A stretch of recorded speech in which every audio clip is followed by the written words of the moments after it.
Audio Jungle.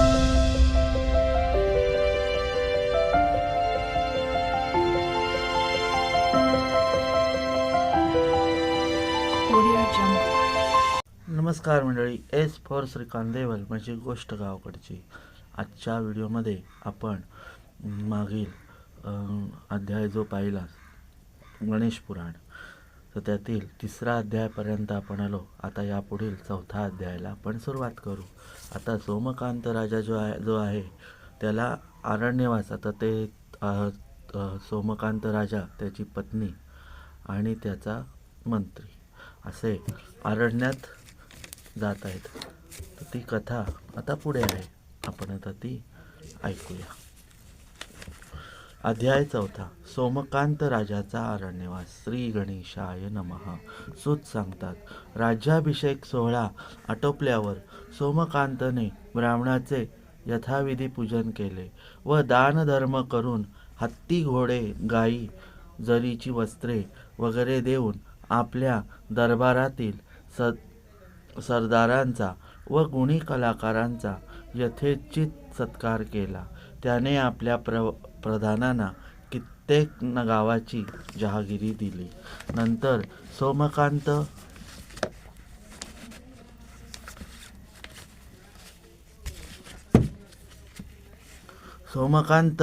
वनवासात जायला निघाला. पूर्वजन्मातील संस्काराने कष्टी झालेला तो सोमकांत वनात निघालेला पाहताच प्रजाजनांना इतके दुःख झाले की तो आपापले उद्योगधंदे सोडून त्या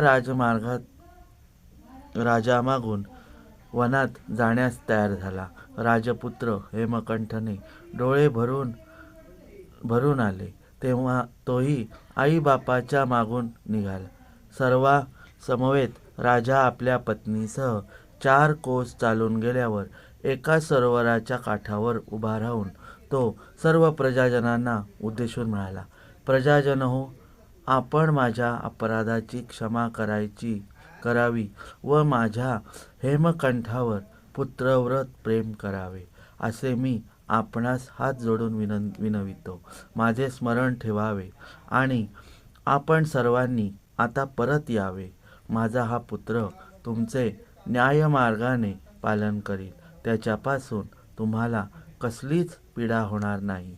तुम्ही परत नगरात गेलात तरच माझ्या मनास स्वास्थता प्राप्त होईल. आपण परत जावे.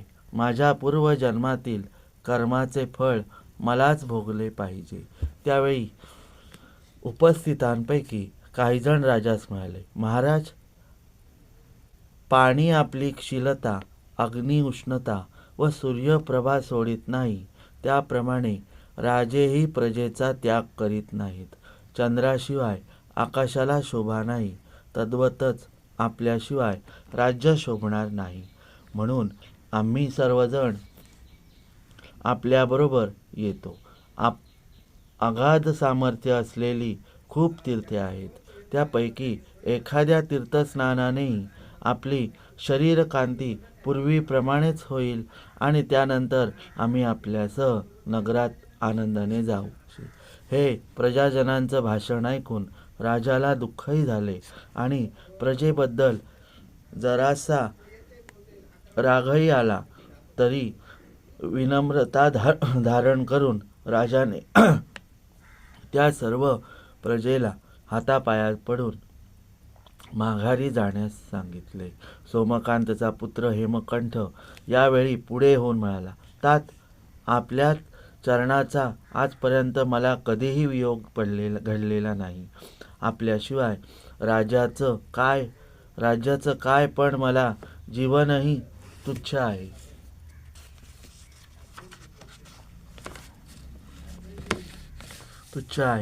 हे ऐकून राजा म्हणाला, मुला, तुला हा मोह होईल म्हणून तर मी तुला धर्म व नीतिशास्त्राच्या पूर्वीच उपदेश केला आहे.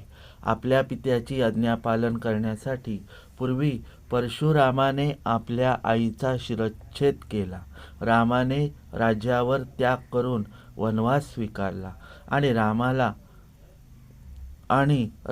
रामाज्ञा शिरसावंत मानून लक्ष्मणाने सीतेला वनात सोडून दिले. म्हणून तूही माझी आज्ञा मानून परत जा. माझ्या या 5 प्रधानांपैकी 3 जण तुझ्याबरोबर परत येतील. त्यांच्यासह तू धर्माने प्रजापालन कर. हे माझे सर्व राज्य मी तुला दिले आहे. त्याचा तू स्वीकार केला नाहीस तर कर्तव्य पालन करण्यास तू चुकलास असे होईल. मी जर पूर्वव्रत झालो तर पुन्हा राज्यात परत येईनच.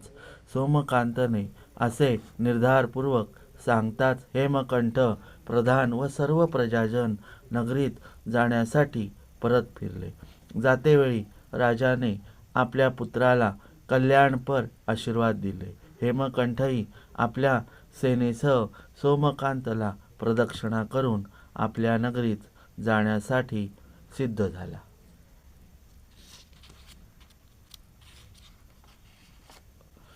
अध्याय 5. भृगुपुत्राची भेट.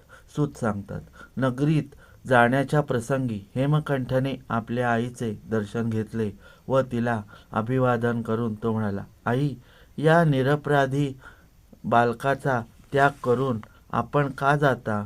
निदान तू तरी माझ्यासाठी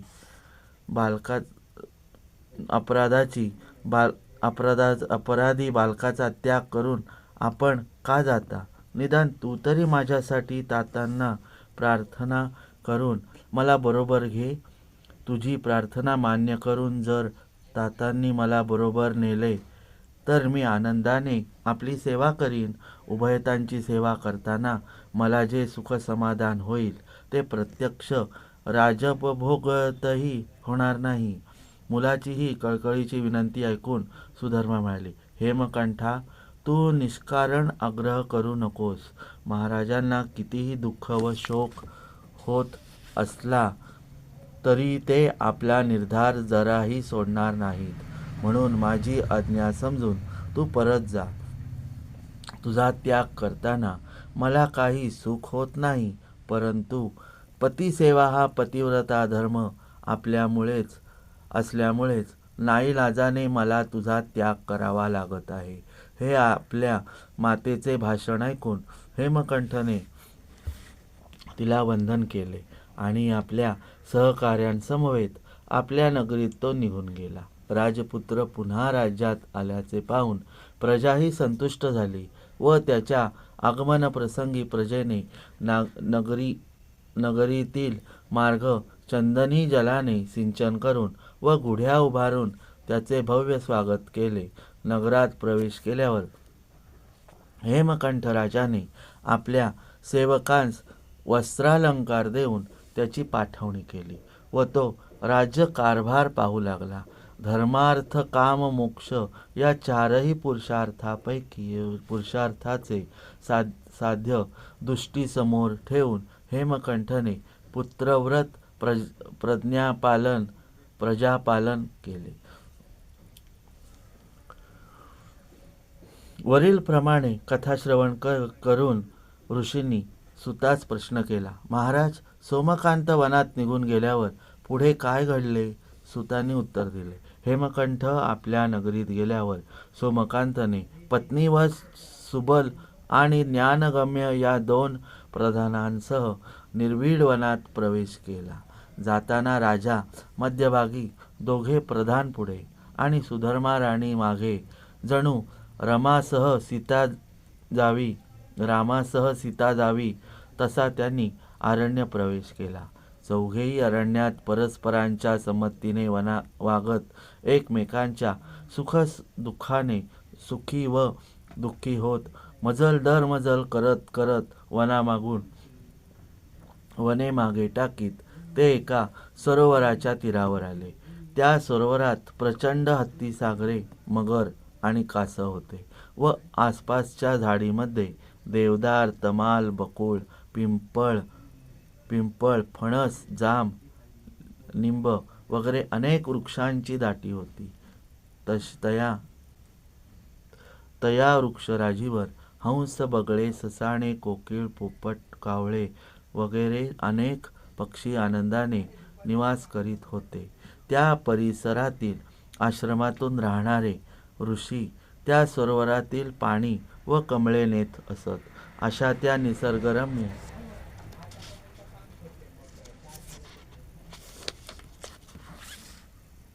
सरोवरापाशी जाऊन सोमकांत व सुधर्मा या दोघांनी आपली तहान त्या तळ्यातील पाण्याने शमवली. त्या परिसरातील सुगंधित वायूचा आस्वाद घेत ती दोघे तेथे बसून राहिली. नंदनवनातच आपण बसलो आहोत असे त्यांना वाटत होते. त्यांनी आपल्याबरोबर आणलेले कंदमुळे खाण्यापूर्वी त्या दोघांनी तेथे स्नान केले. त्यानंतर सुधर्मा राणी सोमकांताचे पाय चुरीत बसली व दोघे प्रधान कंदमुळे व फळे आणण्यासाठी अरण्यात निघून गेले. सोमकांतला त्या ठिकाणी झोप लागली असता त्या तळ्याजवळ आलेला एक सुंदर व तेज संपन्न ऋषिकुमार सुधर्माला दिसला.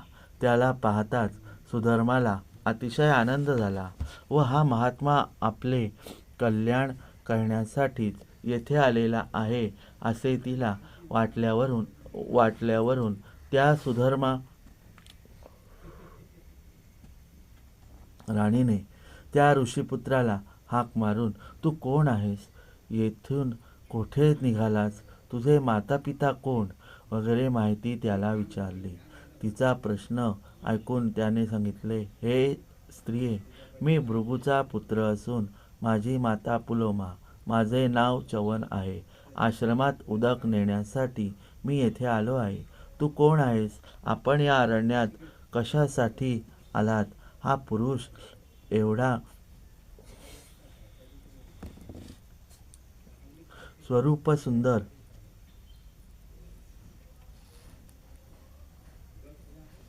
असताना कोणत्या पापामुळे याची अशी दारुण स्थिती झाली? याच्या अंगाला भयंकर दुर्गंधी येत असतानाही तू शुश्रूषा करीत आहेस.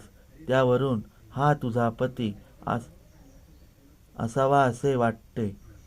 परंतु हे सुंदरी, अशा पुरुषाबरोबर तुझ्या आईवडिलांनी तुझा विवाह कसा लावला? त्याला ब्राह्मणांनी संमती कशी दिली? तू स्वतः सुंदर असता याला माळ कशी घातलीस व अशा निर्भीड वनात स्वीकार कशासाठी केलास?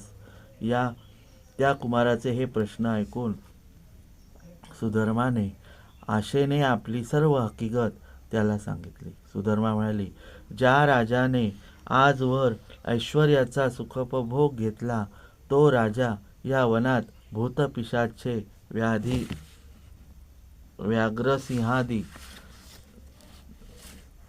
भयंकर श्वापदांकडून भिवलेला जात आहे. पण आम्हाला ते प्राणी खात कसे नाहीत? ज्या राजाला सेवन करण्यासाठी षडसयुक्त अन्न सदैव मिळत असे, ज्याच्या पंक्तीला नेहमी शेकडो ब्राह्मण जेवत असत, तोच हा राजा या वनात सध्या कडू व आंबट फळे खाऊन उदरनिर्वाह करीत आहे. मृदू मुलायम व सुखसीन शय्येवर जो राजा नेहमी झोप घेत असे, त्यालाच आज या अरण्यात कोठेतरी व कशी तरी निद्रा घ्यावी लागत आहे. म्हणजेच कालमहिमा अतर्क्य आहे हेच खरे.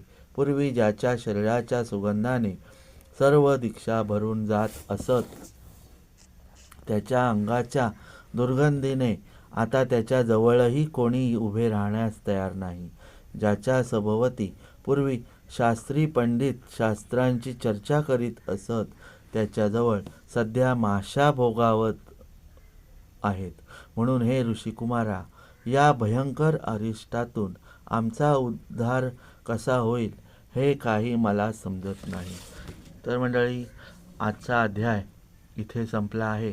आता पुढील अध्याय 6 आपण पुढील व्हिडिओमध्ये ऐकूया. या अध्यायामध्ये सोमकांत राजा, राणी आणि त्याचे 2 प्रधान हे अरण्यामध्ये गेलेत आणि तेथे त्यांना एक ऋषिकुमार भेटला आहे. तर आता पुढे रोमांचकारक अशा कथा येणार आहेत, ज्या आपण ऐकून अगदी मोहून जाल तर हा व्हिडिओ तुम्हाला आवडला असल्यास लाईक, शेअर आणि सबस्क्राईब करा. चला तर मंडळी, पुन्हा भेटू अशाच एका श्री गणेश पुराणमधील कथेमध्ये. तोपर्यंत बाय बाय.